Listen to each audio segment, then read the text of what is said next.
Can't is not part of your vocabulary. If you just put your mind to it, you can do it. And you believe that? Yeah.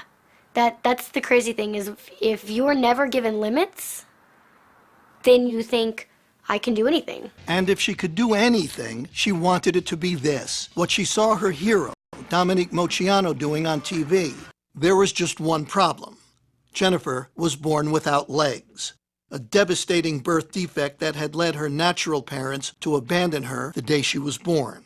It bothered me to think that there was a little girl that was left at the hospital and she had no legs, so I thought she needed a family that would love her and take care of her. Sharon and her husband Gerald brought her home to the tiny town of Hardinville, Illinois.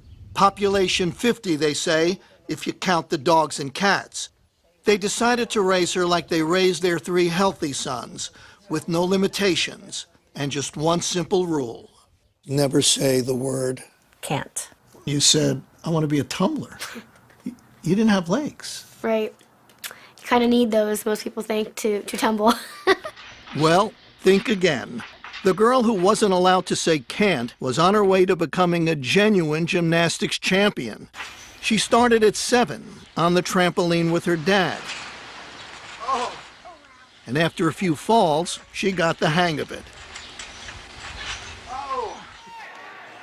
In time, she was competing. And soon after that, she was dominating. And by high school, Jennifer Bricker, are you ready for this, was the tumbling champion of the state of Illinois. Soon, Jennifer was pursuing other sports too. Even one you'd figure she had absolutely no chance to play well, until it turned out she could steal the ball, even grab a few rebounds. And she could make baskets, too. She didn't consider herself handicapped.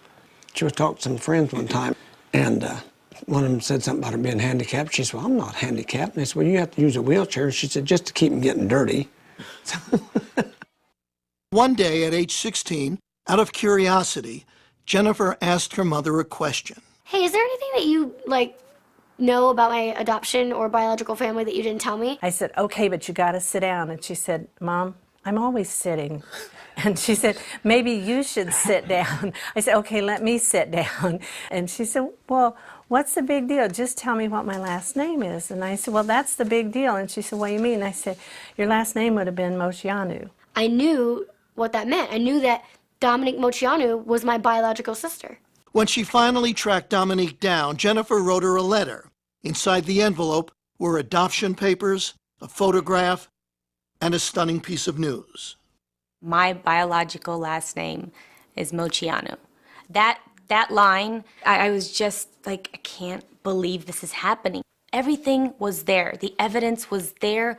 Jennifer looked like the spitting image of my youngest sister, Christina. What a moment for anyone to even speak to their childhood idol, but for their childhood idol to be their sister, that's something. She told me she was an athlete in the letter. In fact, I was her inspiration to start tumbling and doing gymnastics. And then on the phone call, she goes, oh, by the way, I have no legs.